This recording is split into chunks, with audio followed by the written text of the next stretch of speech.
Hey yo, and welcome to the review of the chapter 405 of Hunter x Hunter. This is probably the third time I'm turning this video in. The sound wasn't great at first, and now I'm having a bit of trouble doing a full resume under an acceptable amount of number of minutes. But here goes another shot. So anyway, I wanted to talk about the chapter because I get you really excited around the releases of new chapters. I mean, I've been waiting for this chapter. I didn't want to look at the spoils. I didn't want to check any of the spoilers and such things. But I couldn't, man. The translation was taking a long time. So I had to go with the raws. I went in raw and I just had a side of plot summary. And it was great. I can't say I regret it. It was great. It was still a great chapter. And because of that, even after the translation, it was even better. I don't recommend checking the spoilers, but man, when the story is so good, you just want to get any type of hint you want. And it is really good. Because at the start of this same chapter, we get Hisoka. Yes, Hisoka. Back to Hisoka. And he's in a casino playing a game of poker. And from my understanding, it's a version of poker named SQX or Go to Heaven. So SQX, the X can be changed to a number from the amount of decks and the amount of cards that he can add to his. The amount of decks is the amount equals to amount of one card that he can add to his own deck. So he's playing SQ3 to be precise. And from the looks of it, he's winning. So that's good. And obviously there is some significance in the meta story about what he's playing and what is happening, but it also puts him into thoughts or reflections. And reflections about what?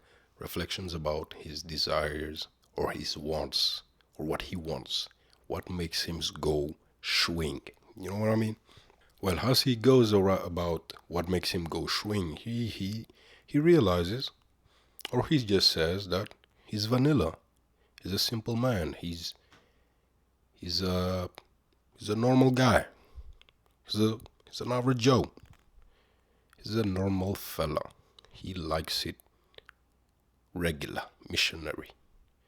Well, to be more precise, he's saying that he doesn't have any special kinks like beast play or orgies or any of that stuff. And when he's talking about that, he means, for example, beast play being the ants, the chimera ant arc, why he wasn't interested, or orgies being the newly felt Nen surge of Hulkenberg's group Nen, aided by the beast, by the Nen beast communion of power, let's call it that. I'm having a hard time finding the words, but let's call it that. And from what we understand, well, Hisoka says those are not his things. I mean, he regrets that those are not his things, but they're just not his thing. They don't give him the swing. What gives him the swing is a one-on-one bout, mano a mano, or mano a femelo, or mano a... in the case of gun, or mano a... let's not say, but seems to be focused on it being one person towards another, which to me doesn't mean that he minds somebody that is using other people through their ability or using their environment, towards their attack. I think that when he says one to one, he really means like one has in one with that one having the intention with his own power, whatever they might be, controlling a crowd or anything. I think that that's what he means. He's talking about the whole shebang of what he can do. So if he can manipulate the whole crowd to attack him, that's part of him, yes. But if it's him and his friend, no. He wants that one man, to use whatever that one mind, even if it multiplies, to attack him.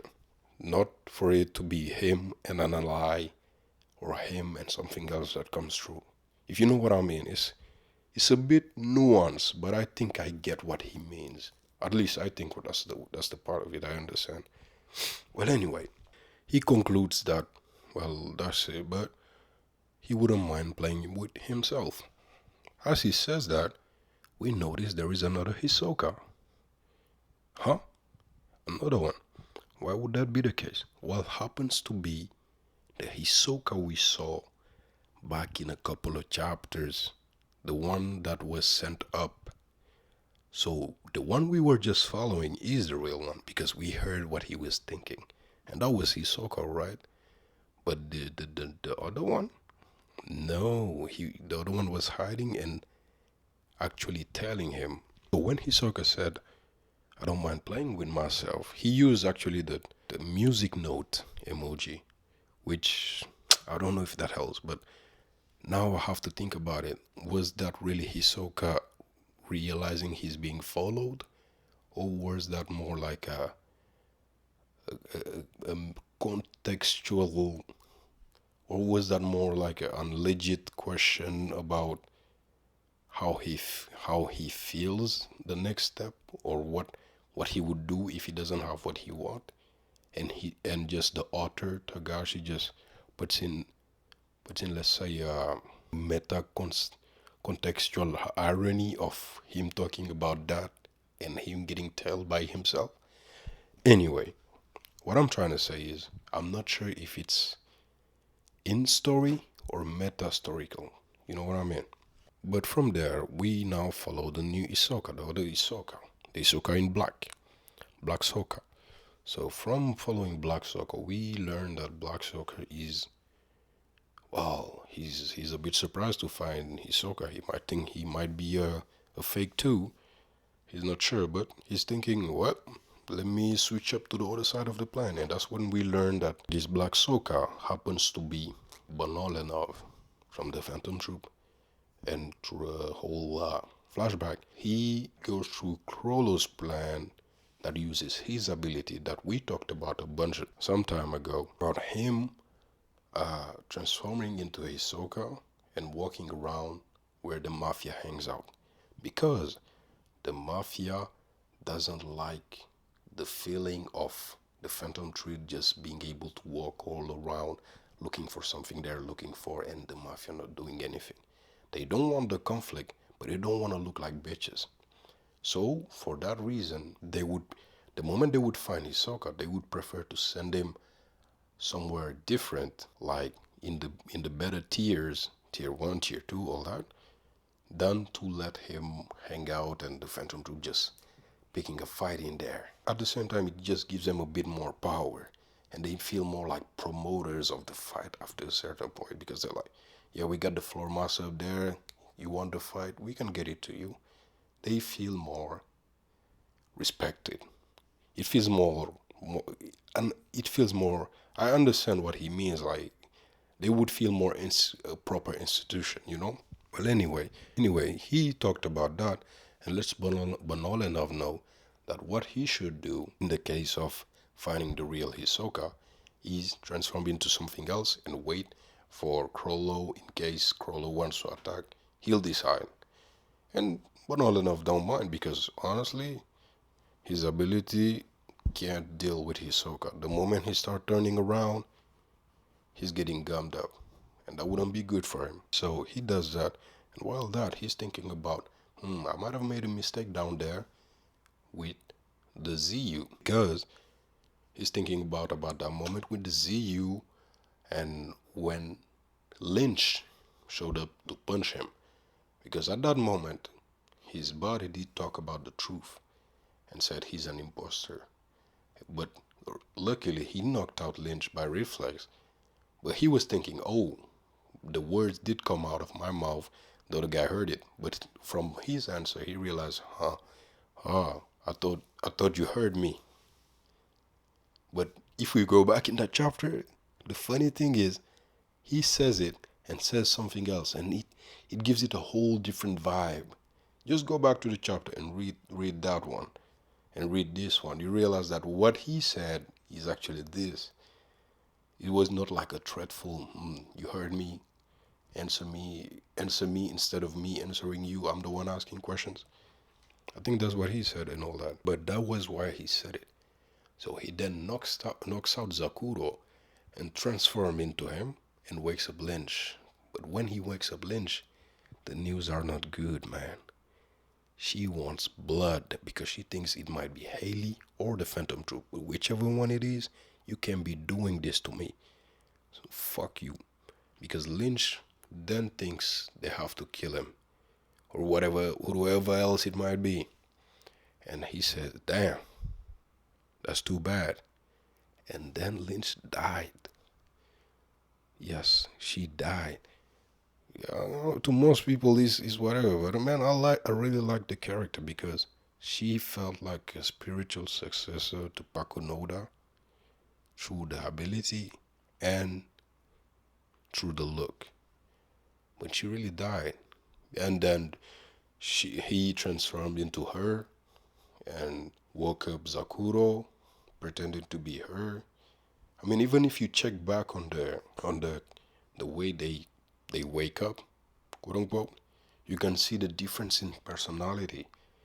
That should have been a bit of a hint, but that would have been a stretch, to be honest. Anyway, that's the story. And he worries about them finding Lynch's body and associating it with Hisoka, whether it being fake Hisoka or not. It doesn't matter. That's gonna cause problems to him in the upper tiers.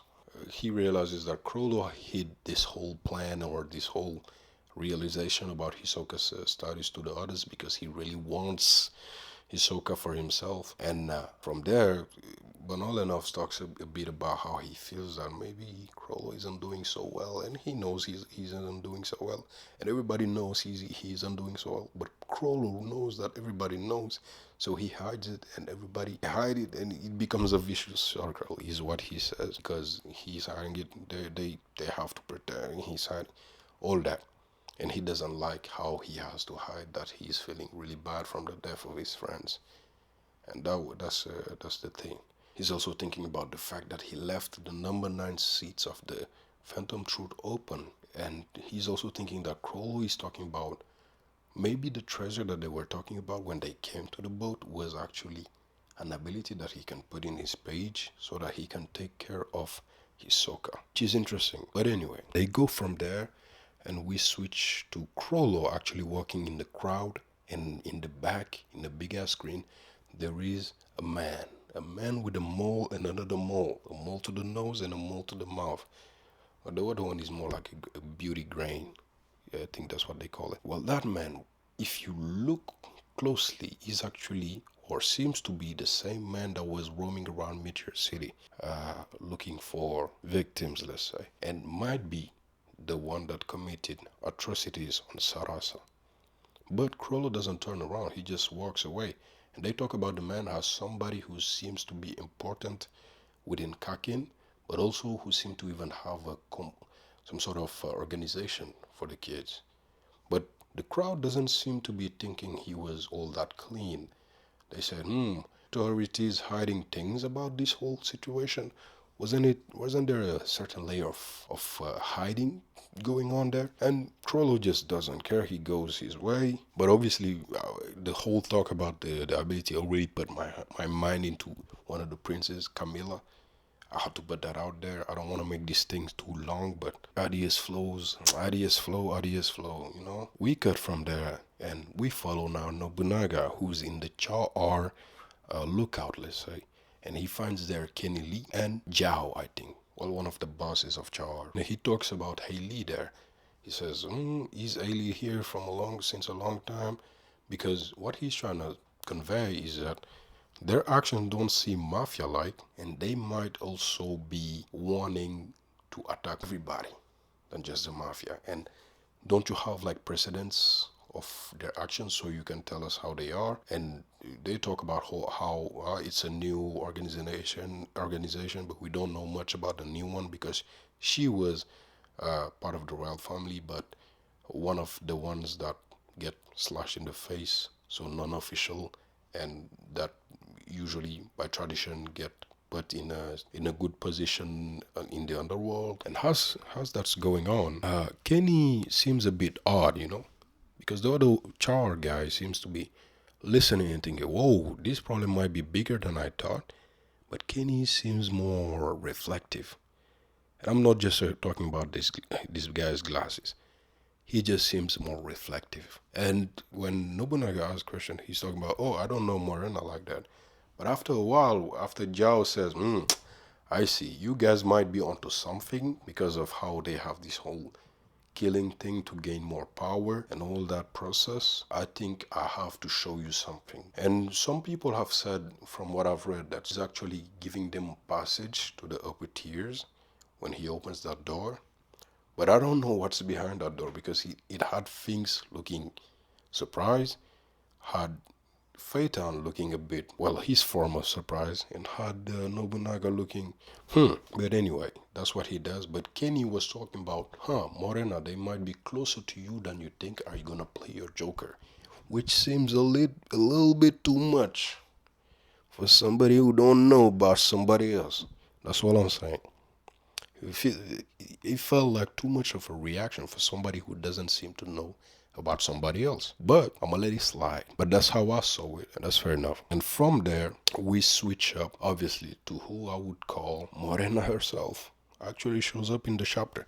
And she's finishing up her plans of kidnapping one of the private soldiers of Srednich. But not the ones in his room, the ones that seems to be in the army. Now, they were probably talking about it a while back, but I didn't understand what they meant by private or what exactly. But it seems to be the small group of really intelligent teens communicating back in one of the chapters about Nan, about what they might have to do, and about maybe how they can change Srednich, because he's